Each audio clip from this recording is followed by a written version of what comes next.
तो नमस्कार दोस्तों, कैसे हैं आप सभी लोग। उम्मीद करता हूँ आप सभी लोग स्वस्थ और मस्त होंगे और अपने पढ़ाई अच्छी तरह से कर रहे होंगे। ठीक है।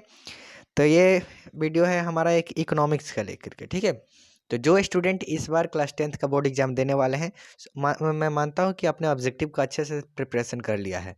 लेकिन कहीं ना कहीं सब्जेक्टिव क्वेश्चन अभी अभी आपके सब्जेक्टिव का जो पोर्शन है वो थोड़ा सा वीक है। तो इस वीडियो में हम लोग जानने वाले हैं क्लास 10th का सोशल साइंस से, जो सोशल साइंस का जो आपका एक बुक है हमारी अर्थव्यवस्था, उसी के कुछ इंपॉर्टेंट क्वेश्चन को हम लोग देखने वाले हैं।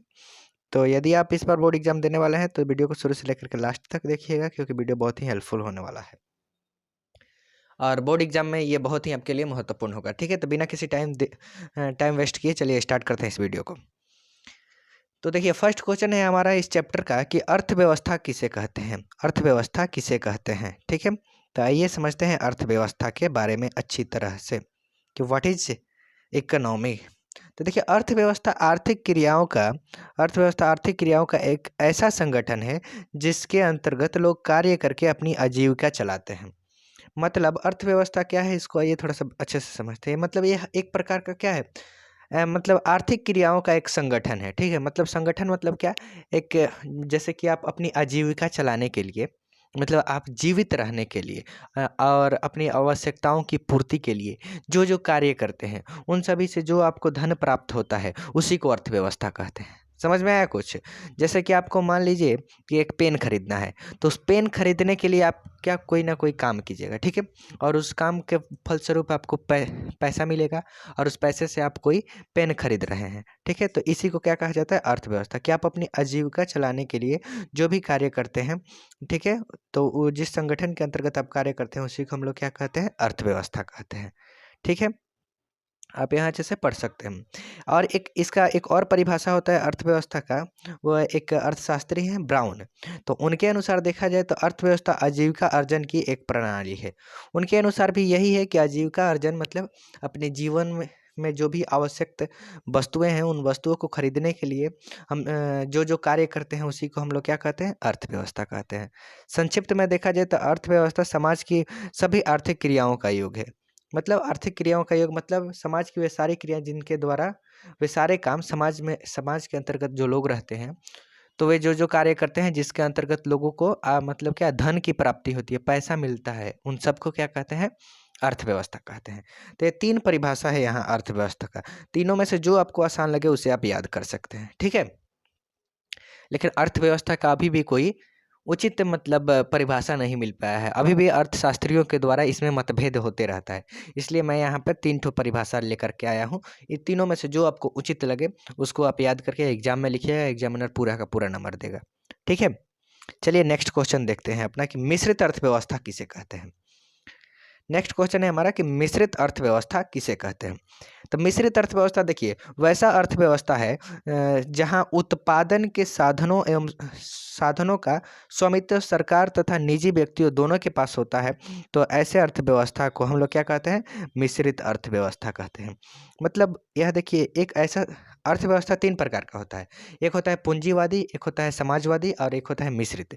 तो पूंजीवादी अर्थव्यवस्था में क्या होता है, जो भी मतलब चीज़ उत्पाद करना है, मतलब कितना चीज़ का प्रोडक्शन करना है, कितना का प्रोडक्शन नहीं करना है, किस देश के साथ व्यापार करना है, इन सारी चीज़ों का अधिकार किसको होता है, किसी एक व्यक्ति के पास होता है। ठीक है। क्या होता है, किसी एक व्यक्ति के पास, किसी एक व्यक्ति के पास होता है। तो उसे हम लोग क्या कहते हैं, पूंजीवादी अर्थव्यवस्था। दूसरा होता है समाजवादी अर्थव्यवस्था। तो समाजवादी अर्थव्यवस्था में किस चीज़ का उत्पादन करना है, कौन सा कार्य करना है, इन सारी चीज़ों पर अधिकार किसका होता है, सरकार का होता है। तो जिस पर अधिकार सरकार का होता है उसे हम लोग समाजवादी अर्थव्यवस्था कहते हैं। और जिसमें किसी निजी व्यक्ति का अर्थ होता है, अर्थात किसी पूंजीपति व्यक्ति का अर्थ मतलब अधिकार होता है, उसे पूंजीवादी अर्थव्यवस्था कहते हैं। हमारा क्वेश्चन है कि मिश्रित अर्थव्यवस्था किसे कहते हैं। तो मिश्रित अर्थव्यवस्था देखिए, यह जो आपका पहला था पूंजीवादी और दूसरा था समाजवादी, इन दोनों के बीच का जो रास्ता है उसी को हम लोग क्या कहते हैं, उसी को हम लोग कहते हैं मिश्रित अर्थव्यवस्था। अर्थात इसमें कुछ हिस्सों पर अधिकार किसी निजी व्यक्ति का होता है और कुछ हिस्सों पर अधिकार सरकार का होता है। ठीक है। अर्थात इस अर्थव्यवस्था में उत्पादन के साधनों का स्वामित्व सरकार और निजी व्यक्ति दोनों के पास होता है। देख रहे हैं ना कि कुछ हिस्सों पर यहाँ निजी व्यक्ति का है और कुछ हिस्सों पर सरकार का अधिकार है। तो वैसी अर्थव्यवस्था इसका परिभाषा क्या हो जाएगा? वैसी अर्थव्यवस्था जहां उत्पादन के साधनों का स्वामित्व सरकार एवं निजी व्यक्ति दोनों के पास होता है, तो ऐसी अर्थव्यवस्था को हम लोग मिश्रित अर्थव्यवस्था कहते हैं। ठीक है। अब मिश्रित अर्थव्यवस्था जो है आपका पूंजीवादी अर्थव्यवस्था और समाजवादी अर्थव्यवस्था का मिश्रण है। ठीक है, समझा दिया हूँ आपको, तो इसको नोट कर लीजिएगा और अच्छे से याद कर लीजिएगा। चलिए नेक्स्ट क्वेश्चन है हमारा कि सतत विकास से आप क्या समझते हैं? तो आइए सतत विकास को हम लोग अच्छे से समझ लेते हैं कि सतत विकास क्या है। एक सेकंड थोड़ा सा रुकिएगा, वेट कीजिएगा। हाँ, सतत विकास देखिए, इसको हम लोग इंग्लिश में बोलते हैं सस्टेनेबल डेवलपमेंट, इसको इंग्लिश में कहा जाता है। तो यह एक ऐसी व्यवस्था है, मतलब ऐसी वैसा विकास है जो जारी रह सके, जो टिकाऊ बना रह सके, उसे हम लोग क्या कहते हैं? सतत विकास है। मतलब वैसा विकास जो जारी रह सके, मतलब जो कंटिन्यू रह सके और टिकाऊ भी बना रहे, मतलब आगे भी इसका विकास होता रहे, तो ऐसी अर्थव्यवस्था को क्या कहते हैं? सतत विकास। और इसके तहत न केवल वर्तमान पीढ़ी बल्कि भावी पीढ़ी का भी विकास को ध्यान में रखा जाता है। मतलब इस विकास के तहत अभी जो वर्तमान है, तो इसमें सिर्फ वर्तमान पीढ़ी के विकास का ही बात को नहीं रखा जाता है, वर्तमान का तो रखा ही जाता है, साथ साथ इसके जो फ्यूचर है, ठीक है, फ्यूचर भविष्य में जो पीढ़ी आने वाली है उसके विकास का भी ध्यान में रखा जाता है। तो ऐसे संसाधन को हम लोग क्या कहते हैं? ऐसे संसाधन को हम लोग सतत विकास कहते हैं। ठीक है, एक बार और देखते हैं यहाँ कि वैसा विकास जो जारी रह सके, जो टिकाऊ बना रह सके, उसे हम लोग क्या कहते हैं? सतत विकास कहते हैं। और एक नेक्स्ट पॉइंट है कि इसके तहत न केवल वर्तमान पीढ़ी बल्कि भावी पीढ़ी, यानी भविष्य में जो पीढ़ी आने वाली है उसके विकास का भी ध्यान रखा जाता है। तो ऐसे अर्थव्यवस्था को हम लोग ऐसे विकास को हम लोग क्या कहते हैं? सतत विकास कहते हैं। ठीक है।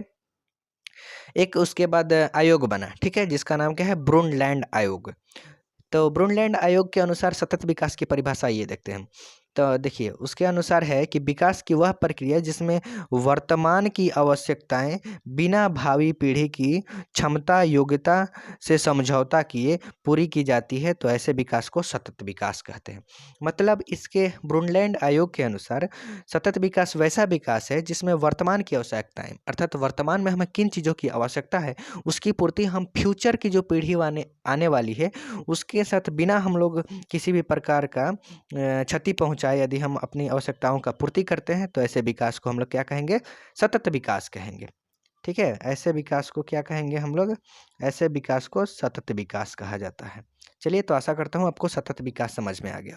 सतत विकास का मतलब सीधा सीधा समझिए कि हमें अभी जिन चीज़ों की आवश्यकता है उसकी हम पूर्ति करेंगे, लेकिन पूर्ति इस तरीके से करेंगे कि जो भविष्य में, अर्थात जो फ्यूचर में जो पीढ़ी आने वाली है उसको किसी भी प्रकार का हानि ना हो, तो हम ऐसे विकास को क्या कहेंगे? सतत विकास कहेंगे। ठीक है, चलिए नेक्स्ट क्वेश्चन देखते हैं, 4 नंबर क्या है। नेक्स्ट क्वेश्चन है 4 नंबर हमारा कि एक सेकंड हाँ, नेक्स्ट क्वेश्चन है हमारा कि आर्थिक नियोजन क्या है? तो आर्थिक नियोजन को आइए अच्छे से समझ लिया जाए। किसी भी चीज़ को हम लोग काहे छोड़े भाई, एग्जाम से पहले जितना मिल रहा है सबको पढ़ेंगे हम।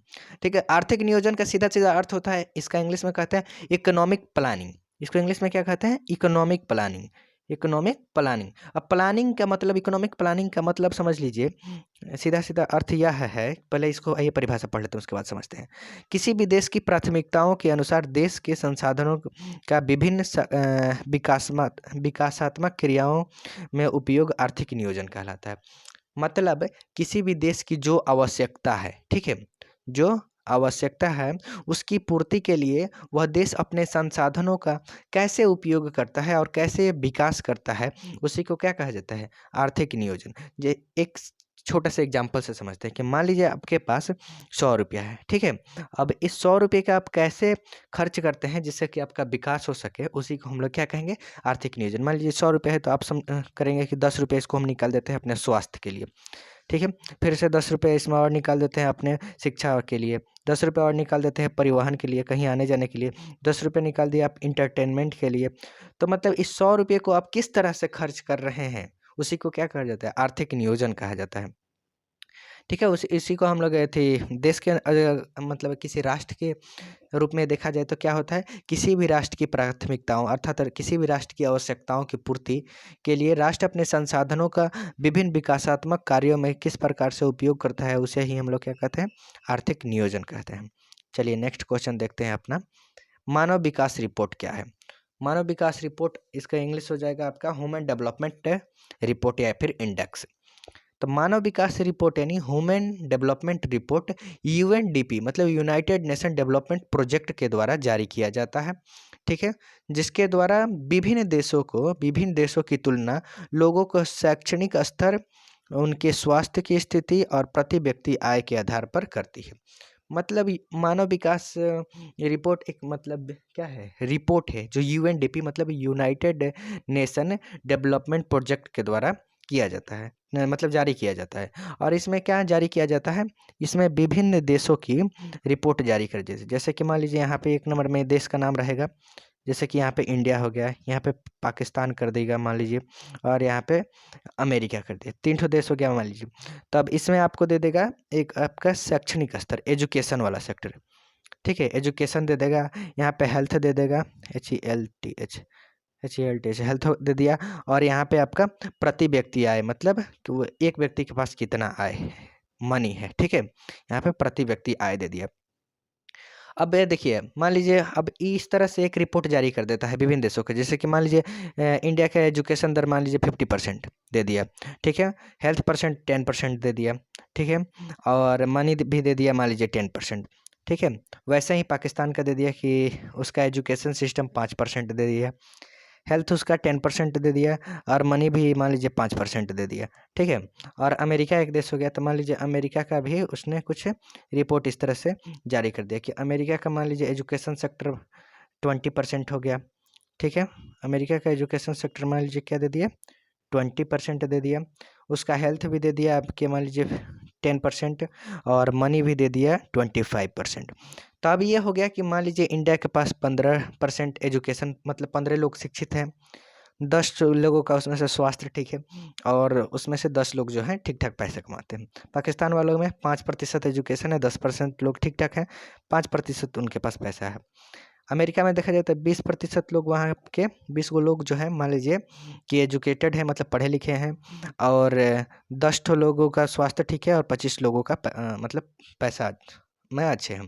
तो इस रिपोर्ट के अनुसार विभिन्न देशों की अगर तुलना की जाए तो सबसे इसमें अच्छा कौन है, अच्छा यहाँ पे अमेरिका दिख रहा है, दूसरा नंबर पर आपका इंडिया दिख रहा है, तीसरा नंबर पर पाकिस्तान दिख रहा है। तो हम लोग इस रिपोर्ट के अनुसार विभिन्न देशों की तुलना कर रहे हैं ना, तो यही तुलना जिस रिपोर्ट के अनुसार की जाती है विभिन्न देशों की एजुकेशन, हेल्थ और मनी मतलब प्रति व्यक्ति आय के आधार पर विभिन्न देशों की तुलना जिस प्रकार की जाती है, उसी को हम लोग क्या कहते हैं, ह्यूमन डेवलपमेंट रिपोर्ट कहा जाता है। मतलब यह एक सिंपल सी भाषा में समझा जाए तो यह एक चार्ट है जिसमें बताया जाता है कि किस देश के लोग कितने शिक्षित हैं, उनका स्वास्थ्य स्थिति क्या है, और प्रति व्यक्ति आय क्या है, और इसी के आधार पर उन लोगों में तुलना की जाती है। ठीक है, और यूएनडीपी के आधार पर भारत की पहली मानव विकास रिपोर्ट जो है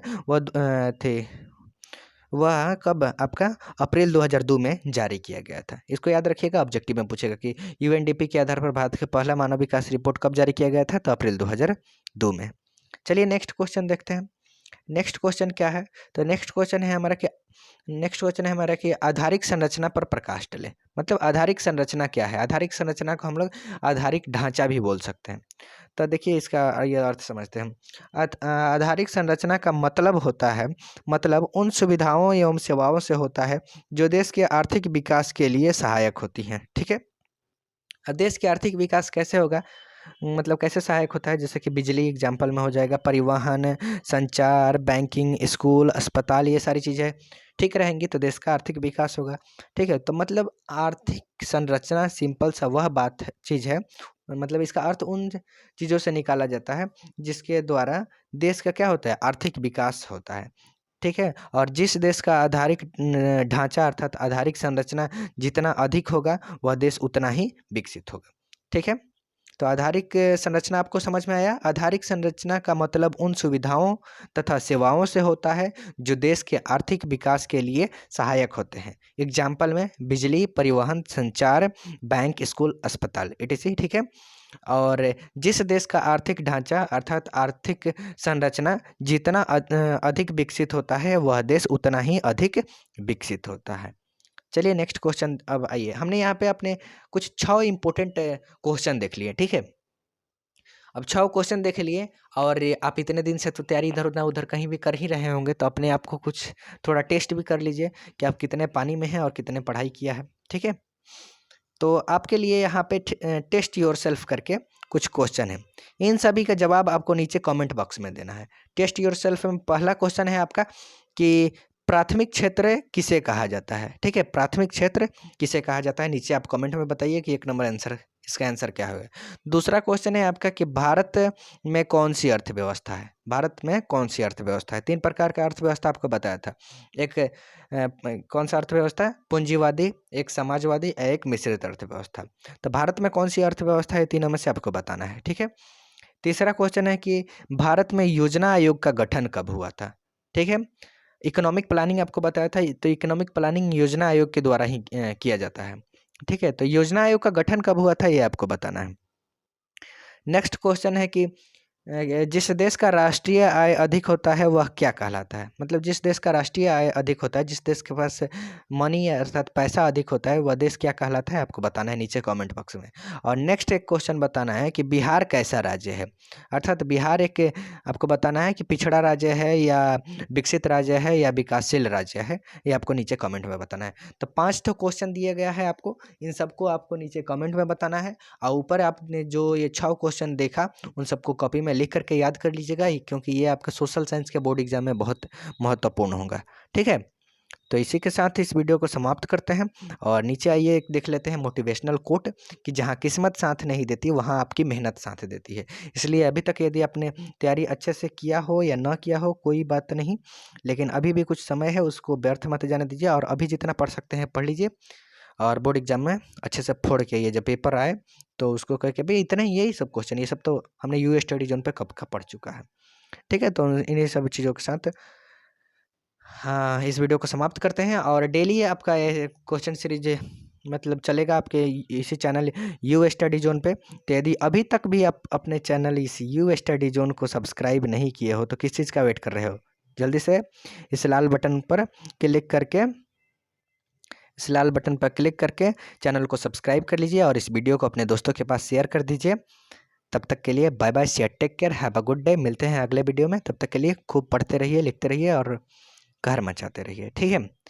आइए मिलते हैं अगले वीडियो में, तब तक के लिए स्वस्थ रहिए, मस्त रहिए, पढ़ते रहिए, बाय बाय।